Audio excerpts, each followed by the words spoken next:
पटना में रविवार को बिहार की राजनीति से जुड़े दो अहम बयान सामने आए। एक ओर बिहार सरकार के मंत्री संतोष सुमन ने भरत तिवारी मामले में न्यायिक जांच पूरी होने तक बयानबाजी से बचने की अपील की, तो दूसरी ओर केंद्रीय मंत्री जीतन राम मांझी ने दलितों के अधिकार, आरक्षण और अपनी ही पार्टी की राजनीति को लेकर खुलकर अपनी राय रखी। खास बात ये रही कि मांझी ने अपने बेटे और बिहार सरकार के मंत्री संतोष सुमन को भी सार्वजनिक तौर पर नसीहत दी। पटना में मीडिया से बातचीत के दौरान बिहार सरकार के मंत्री संतोष सुमन ने भरत तिवारी मामले को लेकर विपक्ष पर निशाना साधा। उन्होंने कहा कि मुख्यमंत्री के निर्देश पर पूरे मामले की न्यायिक जांच चल रही है, इसलिए रिपोर्ट आने से पहले किसी भी तरह की टिप्पणी करना उचित नहीं है। उन्होंने आरोप लगाया कि कुछ लोग इस मुद्दे पर राजनीति कर रहे हैं, जबकि सरकार निष्पक्ष जांच सुनिश्चित कर रही है। कल बिहार सरकार के मंत्री अशोक चौधरी पहुंचे, कई बातों को उन्होंने रखा। देखिए, सरकार ने अपनी मंशा स्पष्ट कर दी है। माननीय मुख्यमंत्री जी ने न्यायिक जांच के उनके आदेश पर न्यायिक जांच हो रहे हैं और हम समझते हैं कि जब कोई जांच हो रहा है और सर्वोच्च जांच है, न्यायिक जांच है, तो जब तक उस जांच का फलाफल नहीं आए तो हम सबको कोई टिप्पणी नहीं करनी चाहिए, हम सबको परहेज करनी चाहिए। आप विश्वास रखिए हमारी सरकार पर, माननीय मुख्यमंत्री जी पर। जांच स्पष्ट सब चीज कर देगा, ट्रांसपेरेंट है और जो भी बातें हैं सारी कार्रवाई उस पर हो रही है।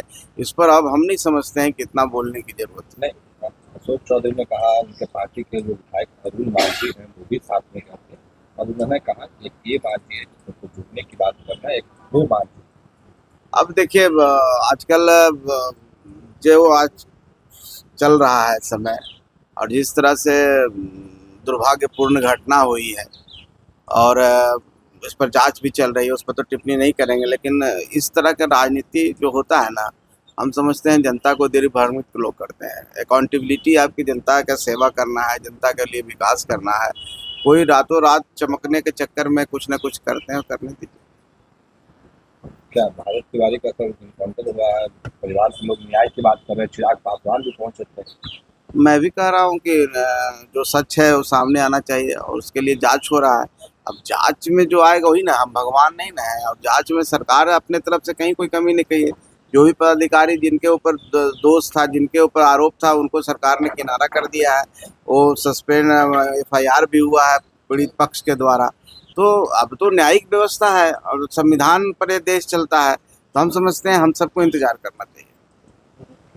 उधर केंद्रीय मंत्री और हम के संरक्षक जीतन राम मांझी ने दलितों के अधिकारों को लेकर बड़ा बयान दिया। उन्होंने कहा कि दलित समाज के वास्तविक विकास के लिए सेपरेट इलेक्टोरल और समान शिक्षा व्यवस्था जरूरी है। मांझी ने यह भी कहा कि संसद में दलितों के मुद्दों पर बहुत कम चर्चा होती है। इन सवालों को गंभीरता से उठाने की जरूरत है। अपने बयान के दौरान जीतन राम मांझी ने अपने बेटे और बिहार सरकार के मंत्री संतोष सुमन का भी जिक्र करते हुए कहा, उनको केवल मुद्दों पर राजनीति तक सीमित नहीं रहनी चाहिए, बल्कि प्रधानमंत्री नरेंद्र मोदी के विकासवादी सोच और एजेंडे को आगे बढ़ाने पर ज्यादा जोर देना चाहिए। पटना से आए इन दोनों बयानों ने बिहार की राजनीति हलचल को और तेज कर दिया है। कोई भी चोरी किया है बचेगा नहीं। आस्था से खिलवाड़ किया है, वहाँ पर राम मंदिर बन जाने से लाखों लोगों को रोजगार मिला है, भारत की आर्थिक व्यवस्था आगे बढ़ी है। नरेंद्र मोदी जी ने बहुत अच्छा काम किया, लेकिन छिपे लोग, काले लोग ऐसा काम किया है, उस पर कार्रवाई हो रही है और निश्चित रूप में सब सलाखे में जाएंगे जो गलत किया है। सर, आप हमेशा कहते थे कि